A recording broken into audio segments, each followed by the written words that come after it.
Assalamualaikum warahmatullahi wabarakatuh. Halo teman-teman semua yang mengambil mata kuliah komunikasi multikultur.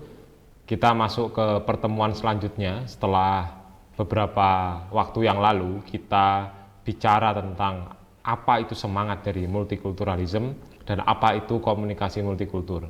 Hari ini atau pada kesempatan kali ini kita akan bicara banyak. Kita akan banyak berpikir tentang apa yang disebut sebagai konsep-konsep penting. Jadi dalam sebuah kajian seperti komunikasi multikultur, kita harus bisa melihat konsep-konsep penting di dalamnya. Ada beberapa konsep penting yang menurut beberapa orang itu konsep penting, tapi dalam buku Larry Samovar itu disebut sebagai sisi gelap. Ya, jadi sisi gelap artinya semacam darkness-nya gitu ya. Tapi bagi saya ini juga konsep penting karena memang komunikasi multikultur tidak bisa dilepaskan dari hal-hal ini karena pasti ada namanya gesekan, pasti ada namanya hal-hal yang kemudian mempengaruhi dalam kita berinteraksi dalam masyarakat yang beragam. Yang pertama adalah stereotip ya. Yang kedua prasangka, yang ketiga etnosentrisme dan yang terakhir adalah rasisme. Saya pikir keempat konsep ini adalah konsep-konsep yang sering kita dengar atau bahkan Anda sejak dulu waktu kuliah atau waktu sebelum kuliah bahkan sering mendengar kata-kata ini. Tapi kita kadang tidak paham gitu ya, bagaimana kemudian prakteknya di masyarakat, bagaimana kemudian definisinya, bagaimana kemudian contoh-contohnya, dan bagaimana kemudian hal-hal ini sangat sering ya terjadi dalam masyarakat yang multikultur gitu ya.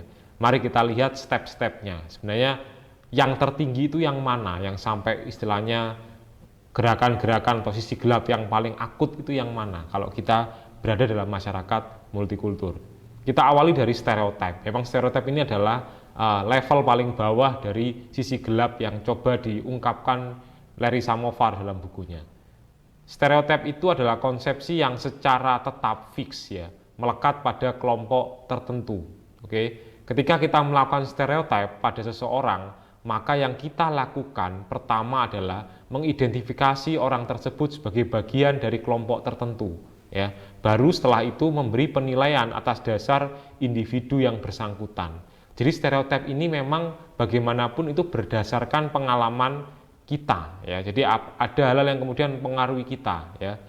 Ada semacam konsepsi yang fix pada kelompok tertentu. Contoh misalnya, mohon maaf, dalam misalnya orang Papua, kita sudah berpikir bahwa orang Papua itu kasar, bau, dan lain sebagainya. Padahal kan tidak semua. Sehingga ketika ketemu orang Papua di jalan, kita sudah berpikir seperti itu. Itulah stereotip negatif ya. Tapi juga ada yang namanya stereotip positif ya, di mana kita sudah berpikiran bahwa semua orang Tionghoa itu orangnya rajin ya. Padahal tidak semua juga orang Tionghoa rajin. Jadi memang stereotip itu ada level yang positif, ada level yang negatif ya. Nah, ini yang ada dalam buku saya, Komunikasi Multikultur yang saya tulis bersama Mas Fajar Junaidi, dijelaskan bahwa stereotip itu ketika kita berinteraksi dengan orang lain, maka persepsi pertama yang muncul adalah melihat latar belakang orang tersebut. Baru kemudian kita punya persepsi ya dan kemampuan dan melihat bagaimana individu tersebut.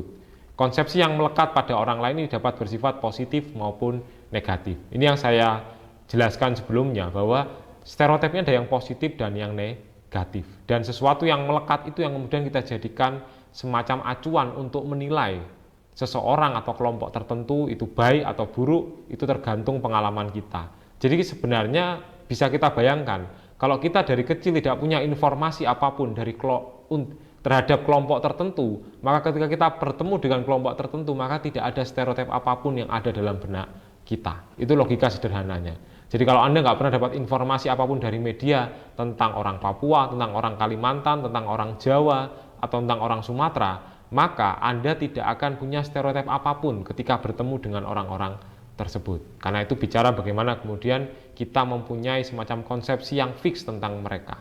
Oke. Kita kemudian beralih ada stereotip positif dan stereotip negatif tadi ya. Oke, kita lanjut bahwa menurut Larry Samovar, stereotip itu merupakan bentuk kompleks dari pengelompokan yang secara mental mengatur pengalaman Anda dan mengarahkan sikap Anda dalam menghadapi orang-orang tertentu ya. Jadi seperti yang saya jelaskan tadi, jadi pengalaman kita itu bisa mengarahkan kita menilai seseorang. Oke? Jadi kalau kita sering disakiti oleh preman misalnya, dengan style yang kemudian memakai borgol ya di celananya ya, kemudian rambutnya gondrong, nggak pernah mandi, ya itu akan membentuk semacam stereotip kita atau pengalaman kita bahwa ketika kita bertemu orang-orang seperti itu, maka itu akan mencekam ya suasananya, dia akan jahat. Padahal tidak semua orang berpakaian seperti itu adalah mempunyai stereotip yang kita bayangkan tadi, gitu ya. Jadi hal-hal seperti itu mungkin mulai saat ini Anda mulai memikirkan kembali bahwa itu sering terjadi di sekitar kita, dan mungkin Anda pernah merasakan hal-hal seperti itu. Jika Anda pernah merasakan hal seperti itu, maka itu bisa dikatakan sebagai stereotip ya. Oke, kita ingatkan kembali, tadi ada stereotip positif dan stereotip negatif. Nah, level dari stereotip negatif ini kemudian masuk ke jenjang berikutnya, itu kalau sudah sangat berlebihan, stereotip negatif tadi bisa masuk ke dalam fase yang namanya prasangka, ya. Di mana prasangka itu merupakan perasaan negatif terhadap kelompok tertentu. Sekali lagi perasaan negatif, jadi kita sudah ngomongnya negatif dulu. Dan sentimen ini kadang meliputi kemarahan, ketakutan, kebencian, dan kecemasan. Jadi kalau Anda sudah punya pengalaman tidak baik atau pengalaman negatif dengan kelompok tertentu, dan itu Anda sudah sampai pada fase benci sekali atau bahkan takut, maka itu sampai pada fase yang namanya prasangka yang seperti dalam penjelasan saya ini. Ya. Kemudian gambaran sederhana prasangka. Jadi kalau Anda sudah pernah lewat di jalan ya, jalan tertentu misalnya, kemudian Anda melihat ada seorang driver itu perempuan, dan Anda sudah punya semacam hal-hal yang wah ini pasti masuk masuk lubang. Nah, itu berarti Anda sudah masuk ke dalam prasangka negatif karena sudah sampai ke cemas ya, cemas dan takut. Tapi kalau cuma sampai hanya wah itu perempuan tuh pasti nanti setiranya nggak enak, itu mungkin stereotip. Tapi kalau sudah Anda sampai ke dalam prasangka, itu Anda sampai cemas gitu ya, wah bahaya ini, jatuh nih gitu ya, itu masuk ke dalam prasangka. Oke, jadi stereotip negatif itu pasti prasangka, tapi tidak semua stereotip itu prasangka. Oke, karena ada juga stereotip yang positif. Kita masuk ke etnosentrisme. Nah, ini etnosentrisme pasti banyak yang sudah paham, karena etnosentrisme itu adalah kita melihat atau menganggap bahwa budaya seseorang atau budaya kita itu lebih unggul daripada budaya lain ya. Jadi pandangan budaya yang kemudian sesuai standar kita itu yang akan sangat mencederai multikulturalisme. Jadi etnosentrisme, fanatisme yang berlebihan itu sangat mempengaruhi ya harmonisasi dalam multikulturalisme. Dan biasanya ini harus sering kita hilangkan. Jadi kalau kita orang Jawa jangan melihat segala sesuatu dari perspektif Jawa, maka semua akan tidak benar. Kalau kita menganut kepercayaan tertentu, jangan melihat semua dari kepercayaan kita, karena semua pasti akan salah. Sehingga kita harus bisa mencoba melihat dari kacamata yang lebih luas, sehingga kita bisa menerima apapun perbedaan di sekitar kita. Yang membuat kita menjauh dari yang namanya menerima perbedaan, salah satunya adalah dalam diri kita ada yang namanya etnosentrisme atau fanatisme yang berlebihan. Kenapa kemudian sering terjadi perkelahian antar supporter?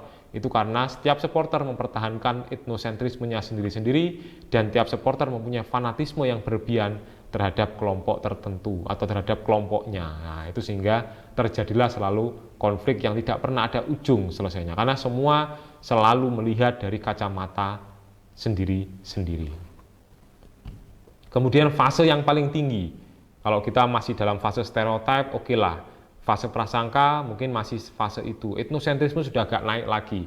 Yang paling luar biasa kalau Anda sudah sampai fase rasisme. Dan mudah-mudahan Anda tidak pernah melakukan rasis terhadap orang lain. Apa itu rasisme? Jadi rasisme merupakan konsep yang cair dan tampil dalam bentuk yang berbeda-beda sepanjang waktu. Jadi rasisme ini terus bergeser ya, dari waktu ke waktu tergantung konteksnya. Sehingga bisa jadi rasisme yang saat ini tuh sangat cair, bisa jadi akan berbeda atau akan berkembang rasisme yang dulu dengan rasisme yang sekarang. Fredrickson mengatakan bahwa konsepsi tentang rasisme itu perbedaan dan kekuasaan.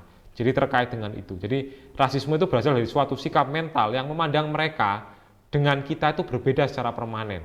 Fix kamu dan saya berbeda. Saya manusia, entah kamu manusia atau bukan, dan kamu berbeda dengan saya. Itu sudah sampai ke dalam fase rasisme. Seperti contoh dalam bukunya Chris Barker, Culture Studies bukunya, judulnya. Dia mengatakan bahwa sampai ada yang namanya rasisme bentuk baru di Inggris.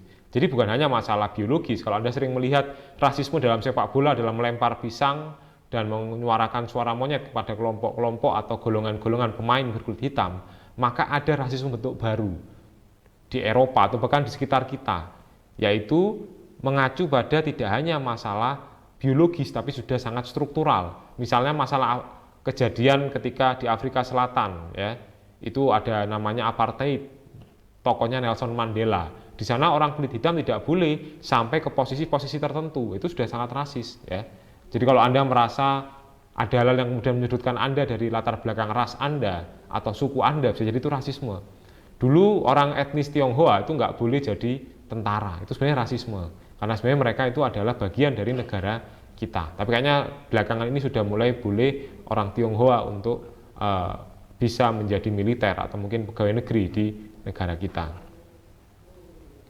Oke, saya pikir itu kemudian banyak hal yang bisa didiskusikan ketika kita bicara konsep-konsep penting ini. Tapi yang jelas, konsep-konsep penting ini akan menjadi perangkat Anda atau mungkin semacam bekal Anda untuk melihat keberagaman di sekitar Anda. Apakah keberagaman kita sudah sangat harmonis, sudah smooth, ataukah ada hal-hal yang kurang benar dan harus kita kritisi dan kita perbaiki karena banyak orang-orang yang kemudian masuk ke dalam tataran prasangka, etnosentrisme, atau bahkan sampai ke rasisme.